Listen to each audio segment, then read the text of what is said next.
Et Sophie Neymeyer nous a rejoint sur ce plateau. Bonsoir Sophie, journaliste au service police-justice de France Télévisions, avec nous également en direct nos invités. Denis Jacob, secrétaire général du syndicat Alternative Police CFDT, bonsoir.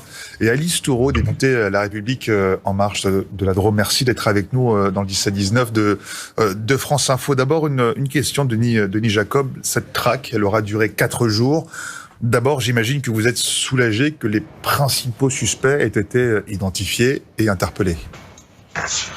Bien évidemment que nous sommes soulagés et il est à saluer le travail particulièrement efficace et rapide une nouvelle fois des services de police qui ont permis d'interpeller les principaux suspects et l'enquête va déterminer dans les prochaines heures la responsabilité des uns et des autres.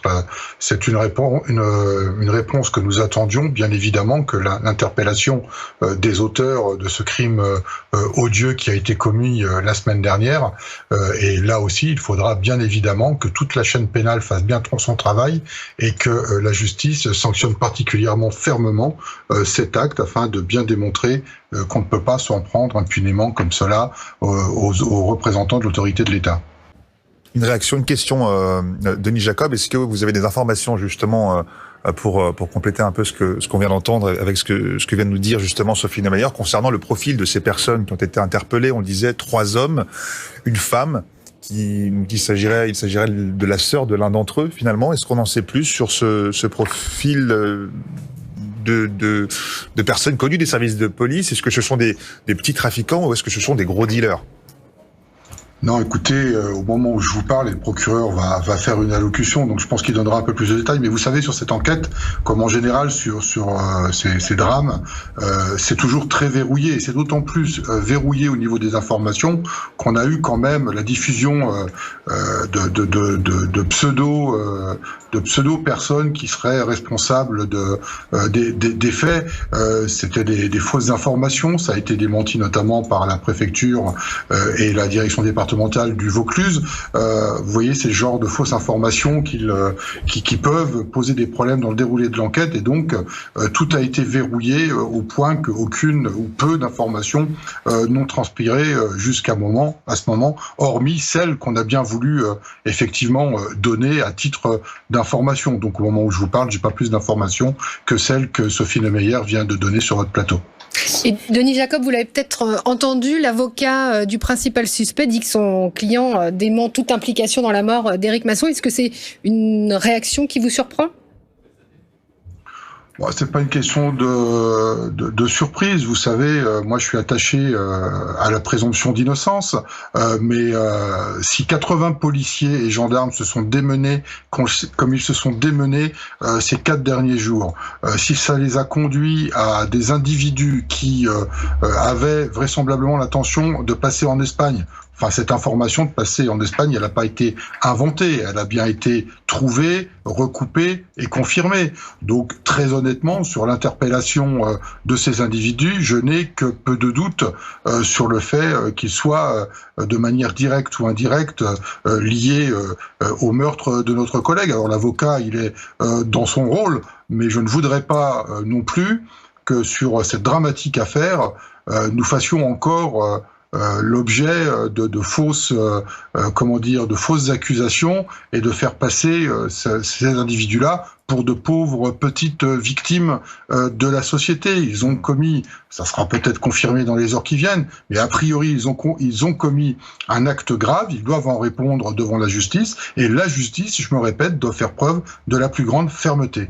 On va également écouter Denis Jacob, qui est avec nous, le secrétaire général du syndicat Alternative Police.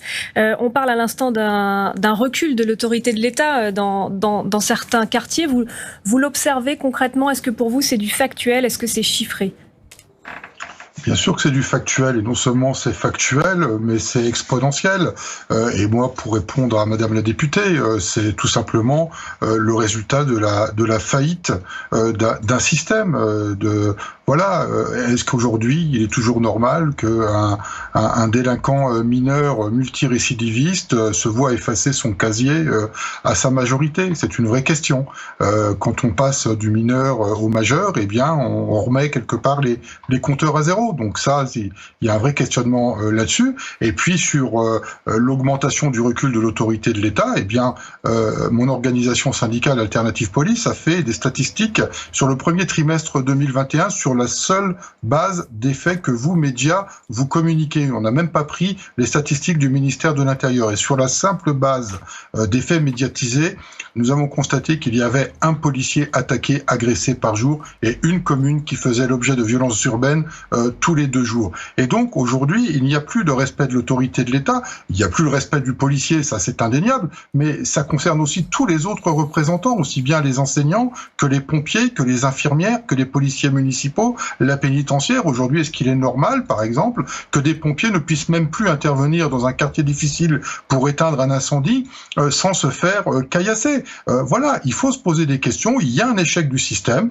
Pendant 40 ans, on a abandonné certains quartiers, on y a retiré les services publics. Aujourd'hui, le seul représentant de l'État qui intervient et qui n'y intervient que pour régler des problèmes, c'est la police nationale. Donc nous sommes aujourd'hui pour des quartiers qui ont été laissés à la main de trafiquants, considérés comme des ennemis, comme une bande rivale, et donc on fait tout pour qu'on n'y intervienne pas. Et pour qu'on n'y intervienne pas, qu'est-ce qu'on fait? Eh bien, on essaye de tuer des policiers, et voilà ce qui se passe. Je reprendrai uniquement ce qui s'est passé hier, le tag à Lyon, où il y a une inscription sur un mur qui dit une balle dans la tête, une balle dans le front d'Éric Masson, les prochaines cibles, ce sera le service de Lyon, la BST. Donc voilà, c'est du quotidien, et ça, c'est ce que vivent nos collègues. Et aujourd'hui, on a le sentiment d'être seul et de ne plus avoir de soutien. Donc il est temps que toute la classe politique soit derrière nous. Je vous interromps, pardonnez-moi, puisque le procureur de la République d'Avignon est sur le point de s'exprimer. C'est en direct sur France Info.